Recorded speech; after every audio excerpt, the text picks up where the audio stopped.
So again, thank you all for being here. I'm going to introduce Belle Ling. Belle Ling was born and grew up in Hong Kong, which is where she is coming from tonight.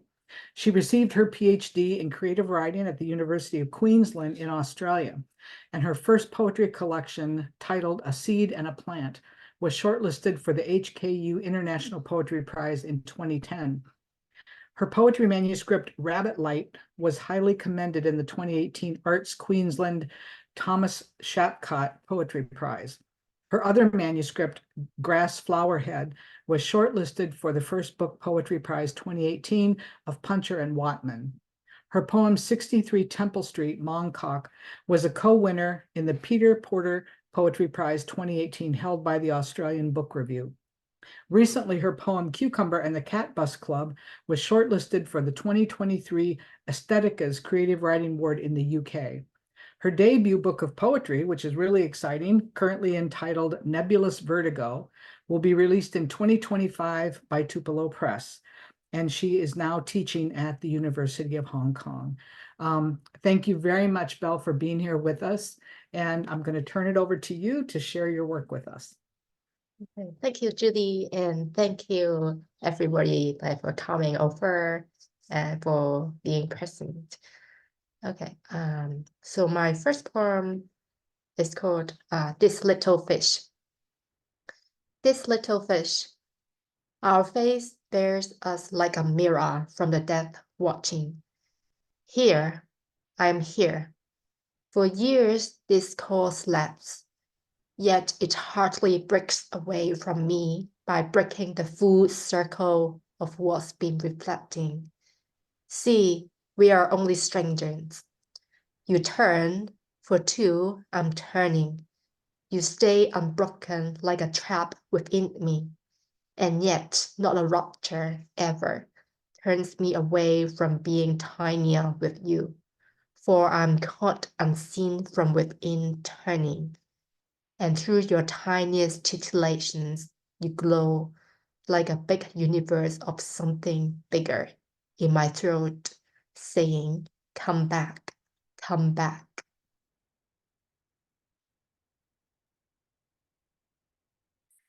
So the second poem called Sorry, Sorry.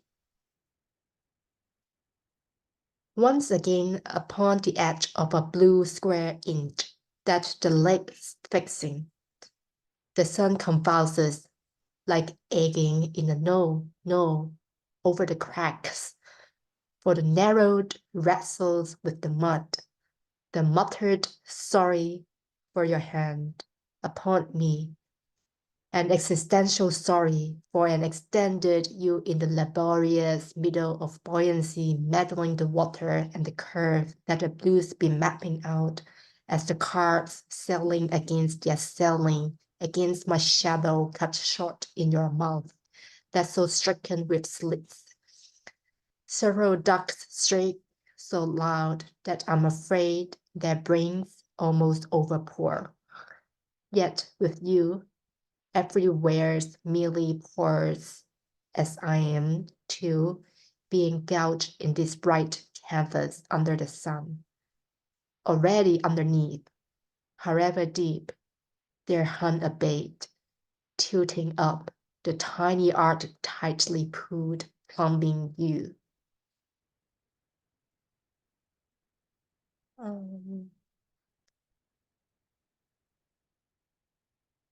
Jesus Green, Cambridge. The earth now shrinks into an arrow. This is the way walking it. It's winter, the park's coughing frost, the trees crawl into mercury.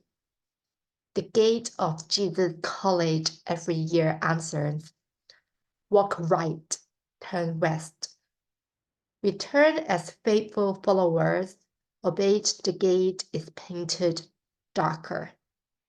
Slightly left, and finally continue onto St. John's Road. And yet, after Jesus, there is no prophecy. St. John, no matter how, forbids Wi-Fi. We move back to our every step. Isaac, Newton's first law of motion.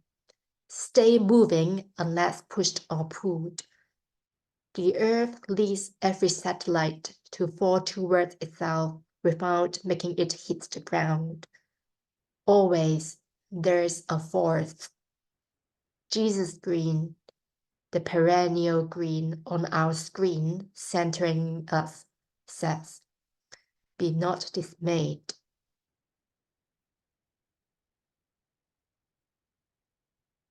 And the fourth poem is about Hong Kong. So it's about very traditional, not very traditional, but very stereotypical restaurant in Hong Kong. We call it Cha Chan Tan. So it's a kind of like, we call it a tea restaurant. So you can have very typical Hong Kong food there. 63 Temple Street, Mongkok. Remember 63 Temple Street, Mongkok? Remember that Cha Chan Tan, Mrs. Soon, the owner? Sorry that jars your ears. Remember leaf eyes, fly sugar, leaf milk, tea go, the waiter's breaths like shooting stars? Sorry for the monosyllabic dictums. The imperatives chase me back with their reverses tales to Mrs. Soon's Cha Chan Tan, go, leave, fly. Remember the deep-fried peanut toast, a square button of butter, egg tassels, slurry glass eyes of a honey stripe, and the sweet full cream condensed milk? Mrs. Soon uses carnations condensed milk from the contented cows of Australia, as she said. As for the peanut butter, her preference is the USA's Planters Crunchy. The nuts clutter but melt like mercy, as she says. Remember me? Mrs. Soon asks. Remember the already remembered? All of us remember, yet only some grasp the duration of the remembered. How can I not remember, Mrs. Soon? For 15 years, the lukewarm TV gargles. Welcome to the Hong Kong's morning. Every day I eat deep-fried ghost, drink Mandarin ducks, no milk, no sugar. A diet to keep myself forgotten. I didn't forget you, Mrs. Soon remembers. But all of us forget, yet only some let go of the forgotten. How not to break the fluid egg yolk on my door noodles. Slightly tilt the egg's fringe up with your chopsticks and pinch, but the translucent membrane still cracks. He doesn't forget the way to brokenness, and neither do I. Grandma sipped the braised pork belly, her last ritual in the hospital. The ring breaks its back, reaches out its little hands, and cuts them off in front of me. Follow me, it says.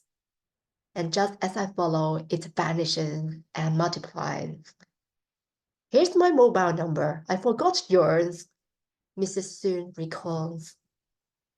Lao Tzu says she forgets it. That's why it lasts forever. Did she trade her memory for the eternity of my number? The rain finds its path to remember and falls on every person wanting. I said, 1 tea set, please. Waiter Kun. Tea set sold out. A fast set, please. Waiter Kun. No fast sets today. I'd have a constant set anyway.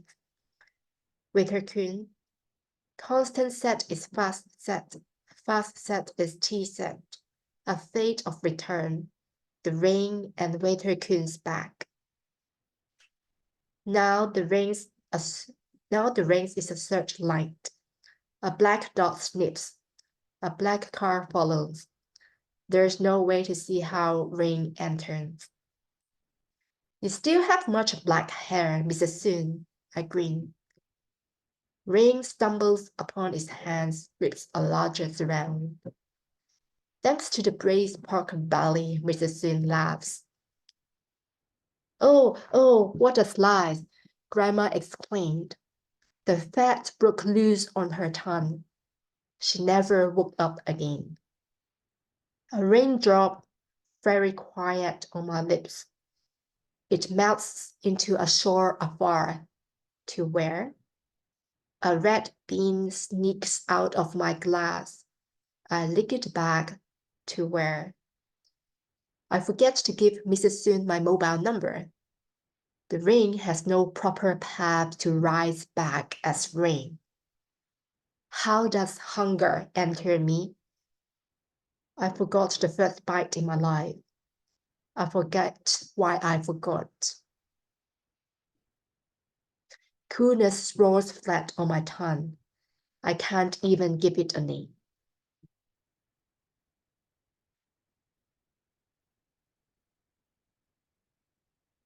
So the next poem is also about Mrs. Soon. So it's a continuation of the series.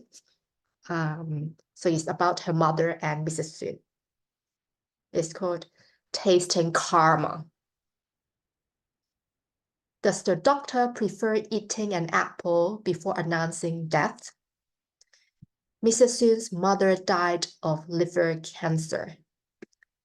The doctor says, just so sorry. So, her mother preferred So, the pig, the honey muddy whiny odor. One sunny day, Mrs. Soon's mother couldn't stop eating apples. For 15 years, the doctor advised, I don't know. One day, Mrs. Soon's mother stopped eating. So, a metaphysical voucher, inedible. Are days after death days? The doctor repeats, more apples. Mrs. Soon feels her mother in her barbecued soul, and she vomits all night like Typhoon Koto. Her mother liked her pork belly drenched in a pool of leeks, onions, and garlic. Grease brings bliss. Greed doubles greed. Good ribs good, bad ribs bad. Mrs. Soon's mother's disdained apples for their exaggerate quasi-idealism. 300 years ago, the debt wasn't paid. Tell me, will I be your mother in my next life?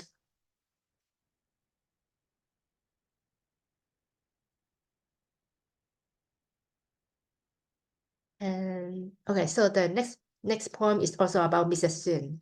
So it's about Mrs. Soon in a restaurant talking to the other people, to the other customers. So there is Mrs. Soon and there is Waiter Kun and there is another man called Mr. Yun. So this is called Let Your Hair Be Gone. More black hair, more like. Mr. Yun, very proud. You know, good energy. My hair. And then the TV says, let yesterday's hair be yesterday's hair. My hair storms, rings, roaring. Mr. Yun, too anxious. Typhoon lost my umbrella. Typhoon, Kun. Mr. Yun turning impatient. Kun, you listening? The TV's listening, but Kun isn't. The TV mirrors Mr. Yun, but the TV isn't a mirror, isn't Mr. Yun. I stare into the mirror every day. Mirror doubles energy. Mr. Yun turns to Mrs. Soon. Is there a mirror longevity golden ratio? Mrs. Soon turns back, like 1 inch closer, 1 year younger. Waiter Kun. Me and this mirror, how broken, no use. TV mirrors me, mirrors the TV. Struggling against the invisible is how the mirrored Mr. Yun in the TV mirroring Mr. Yun. Kun, listen, my daughter's been stuck on the hospital bed quiet like a Hello Kitty. Focus, Kun. Mr. Yun focuses on this. First, macaroni with ham, then his monkey-picked oolong tea, and the sai comes last. Mr. Yun's favorite is sai 2 corned beef sandwiches, yellows the morning. Mrs. Sun's solace is always colorful. Her mother passed away yesterday. Her family name Sun passes soonness over to her offspring. So Mrs. Sun mirrors Mrs. Sun's mother. So Mrs. Sun likes studying her mirror. So her mother likes so. Mr. Yun, Typhoon, oh my fish, who needs more hair? Saidosi touches Mr. Yun's hair. Sarah's raw whites, fragile delights. More black hair, more luck. Mr. Yun's Saidosi can't be wrong. TV, let your hair be gone. There's no right or wrong. Kun, my daughter, Koto, loves frogs. She's a fan of Keroppi, not Hello Kitty. Hello Kitty can't appeal. It has no mouth. How long has Hello Kitty not uttered hello? Kun. Hello Kitty, a girl like a cat, a girl or a cat, a girl cat or a cat girl. And my little Kodo wondered why no typhoons called Keroppi. Mr. Yun, because Keroppi isn't as obedient as your little Koto. Because, says Mrs. Sun, there's no because, just one day lost to another day. Mrs. Sun tucks away the paper cups past Mr. Yun's shoulder, the TV and the mirrored TV, the mirrored mirror in another mirror. Kun, what date is today?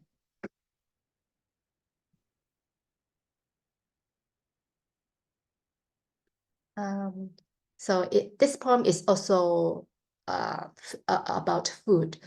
So it's about miso soup. Miso soup.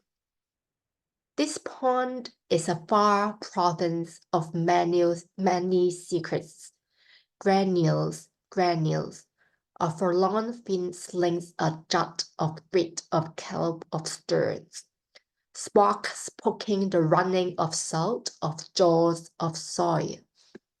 I know not a rill that pleads a curd with so many curls that a slit on a tiny head grips a rice grain that dissolves, but not quite, reaches the scent of rain and the ripples to come. I know not these greens between a shape and a shattered shape, a wreath wave surging in sheaves, in blades, in wings, that clarities a sharp spike, too much, too little to know. Some say pigs oaring around. Look at the lipids. Some say hands dropping eggs. Look, yolk threads, languid yellow. If there's too much or too little, that makes me know not. Let me go back to the center of it all, to sit and to forget, to sit and to forget.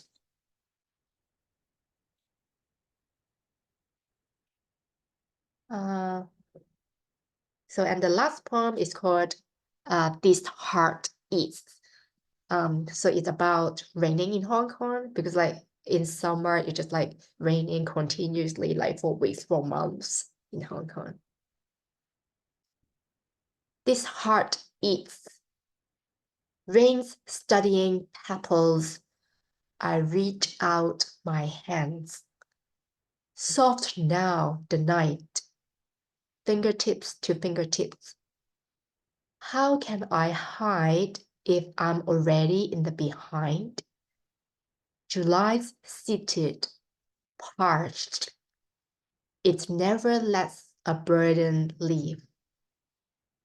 Quick, pick up yourself. Last year, our paper fans molten. Now the midnight Askill. You could've been better. One after another, this heart is to its content. I'm giving back what I can't catch. A circle after a square after a circle. Falling slack, my mind. Wrap tight. Eyes everywhere, tighter. Wanting more, these rings turn into a leaf, a fence, a road of moonlight. Swallowing a star, a horse, a car, sky after sky, to where?